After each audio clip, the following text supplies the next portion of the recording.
সরকার পতনের পর ফেসবুক পোস্টে সবচেয়ে বেশি যে তারকাকে খোঁজা হয়েছে তিনি ঢাকা 10 আসনের সাবেক সাংসদ চিত্রনায়ক ফেরদৌস। অনেকে বলছিল তিনি নাকি দেশ ছেড়ে আশ্রয় নিয়েছেন কলকাতায় বন্ধু ঋতুপর্ণা সেনগুপ্তের বাড়িতে। যদিও সেই গুঞ্জনকে মিথ্যা বলে উড়িয়ে দিয়েছেন অভিনেত্রী নিজেই। তবে এই নায়কের ঘনিষ্ঠজনরা বলছেন বিদেশে নয় দেশেই আত্মগোপনে আছেন ফেরদৌস। নায়ক ফেরদৌসের পর যার নাম সবচেয়ে বেশি বলা হচ্ছে তিনি ঢাকাই সিনেমার আরেক নায়ক রিয়াজ।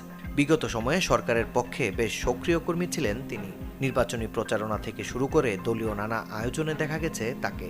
জানা গেছে আপাতত মুঠোফোন বন্ধ করে দেশেই আত্মগোপনে আছেন রিয়াজ। ফেরদৌস কিংবা রিয়াজ দেশে থাকলেও ভিন দেশে আছেন বিগত সরকারের সুবিধাভোগী আরেক নায়ক জায়েদ খান। ছাত্রলীগের সাবেক কর্মী ও আওয়ামী লীগের কেন্দ্রীয় সংস্কৃতি উপকমিটির সদস্য নির্বাচিত হওয়া এই অভিনেতার অবস্থান এখন ইউরোপে। জানা গেছে বিভিন্ন সময়ে আওয়ামী লীগ প্রার্থীদের নির্বাচনী প্রচার